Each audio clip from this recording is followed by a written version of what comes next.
Bonjour à tous, dans cette vidéo on va corriger ensemble un exercice de préparation à l'oral de mécanique du point qui s'appelle balle de golf dans un looping. Donc on étudie une balle de golf assimilée à un point matériel sans frottement évoluant sur une piste horizontale en forme de cylindre. Elle est lancée avec une vitesse V0. Et donc on me demande dans un premier temps de déterminer la vitesse en un point du demi-cylindre en fonction de V0. Donc pour cela je vais avoir besoin de poser un repère polaire associé au cylindre. Donc je vais le faire ici. Voilà, donc je vais poser un axe vertical ici. Je vais appeler O le centre du cercle.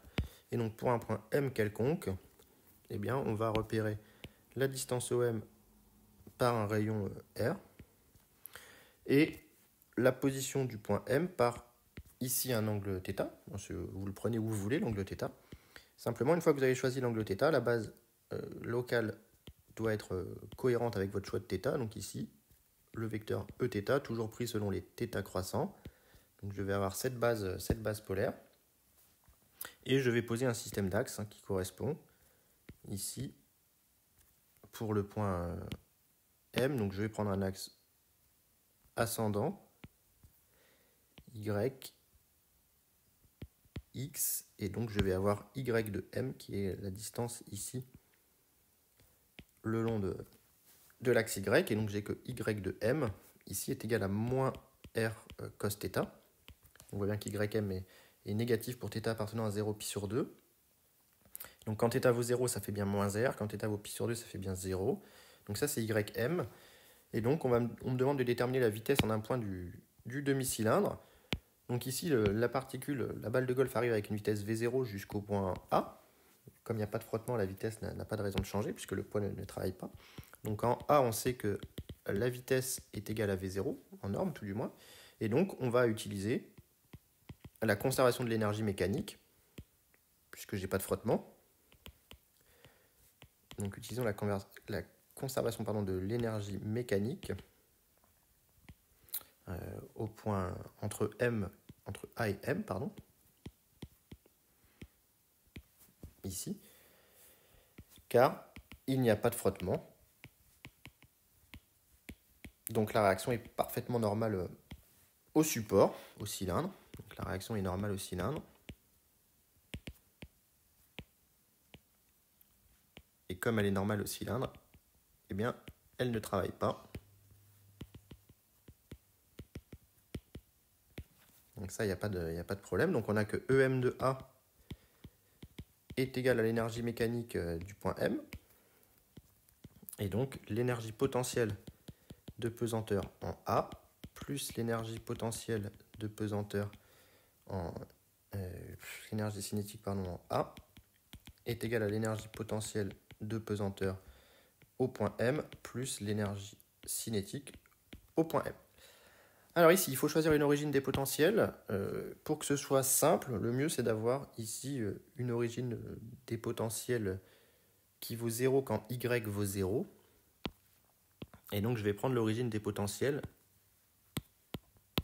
au niveau de l'axe OX. Donc ça c'est l'origine des potentiels de pesanteur. Pourquoi ce choix? Comme ça elle est nulle quand Y vaut 0. D'accord? C'est beaucoup plus simple, c'est toujours ce qu'on prend, une énergie potentielle de pesanteur lorsque Y est nul. Ça évite d'avoir un décalage. Et donc l'énergie potentielle en A, du coup c'est moins, dans ce cas-là, moins mgr, plus 1 demi de mv0 carré, égale l'énergie potentielle en M, dans ce cas-là, l'axe est vertical, c'est mgym, plus l'énergie cinétique en M, 1 demi de mv carré. Donc j'en déduis que moins mgr plus 1 demi de mv0 carré égale moins mgr cos θ plus 1 demi de mv carré. Je peux simplifier absolument partout les masses et j'en déduis que v carré est égal à v0 carré plus 2gr facteur de cos θ moins 1 ici. Donc si θ vaut 0, le cos V1, donc la vitesse vaut bien V0 carré. Donc ça c'est cohérent. Et donc on veut que cette vitesse soit définie, pour que la vitesse soit définie, la question c'est donner une égalité pour que la balle ne fasse pas demi-tour. Donc pour que la balle ne fasse pas demi-tour,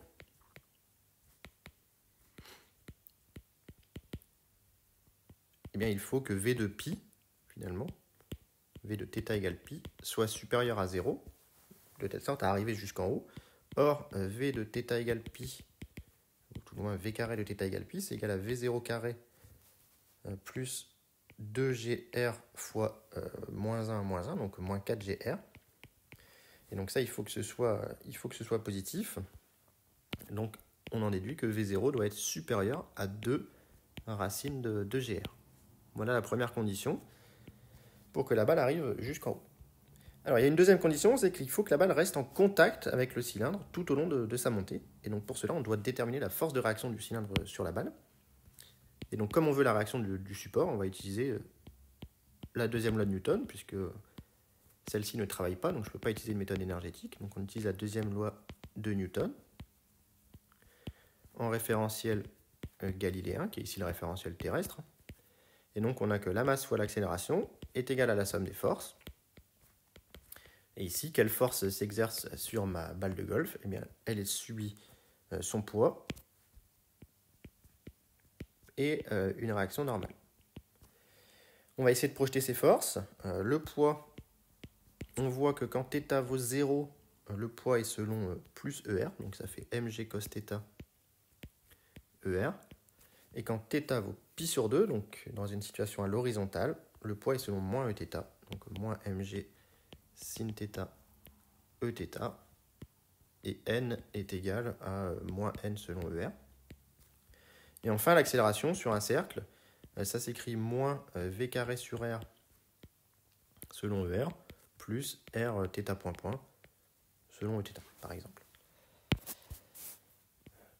J'en déduis, selon ER et Eθ, que moins m v carré sur r égale mg cos θ moins n, et que m r θ point point égale moins mg sin θ. Et donc pour obtenir n, c'est la première équation dont j'ai besoin. Et donc n est égal à mg cos θ plus mv carré sur r. Et comme j'ai calculé v carré juste avant, eh bien v carré sur r, ça fait v0 carré sur r, plus 2gr, donc le r se simplifie, donc plus 2mg, facteur de cos θ moins 1. Voilà. Si je n'ai pas écrit de bêtises, v carré sur r, 2g, cos θ moins 1, et je n'oublie pas le m. Voilà. Et donc pour que le contact soit maintenu, il ne faut absolument pas que n s'annule, il faut que n reste positif. Sinon, ça veut dire qu'on a une perte de contact, puisque ça voudrait dire que le cylindre ne repousse plus la balle, en fait. Ça voudrait dire que la balle sera rentrée dans le cylindre, ce qui est complètement aberrant. Donc, il faut que le contact soit maintenu, et donc que n reste positif. Et donc, le cas le plus contraignant, c'est évidemment au sommet, en θ égale pi. Et donc, on en déduit que n de pi est égal à moins mg plus m v0 carré sur R, ici, plus 2mg, facteur de cos θ moins 1, donc le cos pi vaut moins 1, donc ça fait moins 4mg tout simplement, ici. Et donc ça, il faut que ce soit positif. Donc on en déduit, on peut simplifier les m, que v0 carré sur R doit être supérieur à 5mg, 5g du coup, j'ai simplifié les m, et donc il faut que v0 soit supérieur à la racine de 5 fois la racine de GR. Et donc on s'aperçoit que finalement la condition la plus contraignante à vérifier pour atteindre le sommet, hop, décidément il veut me faire une flèche, c'est celle-ci. Parce que racine de 5 est supérieure à 2. Alors maintenant, sous réserve qu'on a ces deux conditions qui soient vérifiées, avec quelle vitesse on atteint la sortie du demi-cylindre, eh bien on a tout simplement V de pi, qui est égal, tout le moins V carré de pi pour commencer, qui est égal à V0 carré moins 4GR, du coup. Et donc la vitesse en pi est égale à la racine de V0 carré moins 4GR. Et donc en dernière question, on me demande à quelle distance la balle retombe-t-elle sur la piste horizontale. Donc ici, il faut bien comprendre ce qu'on fait. Maintenant, on suppose que la balle a atteint le sommet et qu'elle va ressortir ici, dans ce qu'on va appeler D comme un nouveau point de départ. Elle arrive avec une vitesse qui est V de pi, qui est uniquement horizontale. Et donc on peut poser un nouveau système d'axes, plus simple, pour l'étude de ce qu'il y a à faire ici. X, Y. Et donc on va avoir une trajectoire de la balle qui va être soumise uniquement à son poids, qui va être parabolique, comme vous le savez par l'expérience. Et donc ce qu'on cherche, c'est la distance ici, qui a été parcourue avant de revenir sur l'axe, que je vais appeler grand D, par rapport à l'extrémité du cylindre. Et donc cette fois-ci, on a directement, ça c'était la 4, peut-être, non, la 3 c'est bon, on a directement que l'accélération c'est G, puisqu'on est en chute libre. Donc on en déduit que l'accélération selon X est nulle, que l'accélération selon Y vaut G, puisque l'axe est pris descendant. Par primitive, on a que Vx égale la vitesse initiale, une constante, c'est-à-dire V de pi, la vitesse initiale selon X, et Vy, c'est G fois T, plus une constante, et comme j'ai pas de vitesse initiale selon Y, c'est juste G fois T. J'en déduis donc que X de T est égal à V de pi fois T, et Y de T est égal à 1 demi de GT carré dans la mesure où on n'a pas de position initiale. J'ai pris un nouveau repère au point D.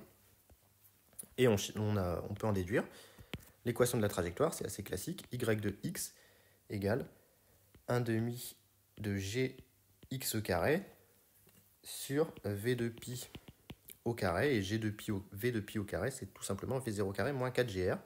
Donc ça fait gx au carré sur 2 facteurs de v0 au carré moins 4gr.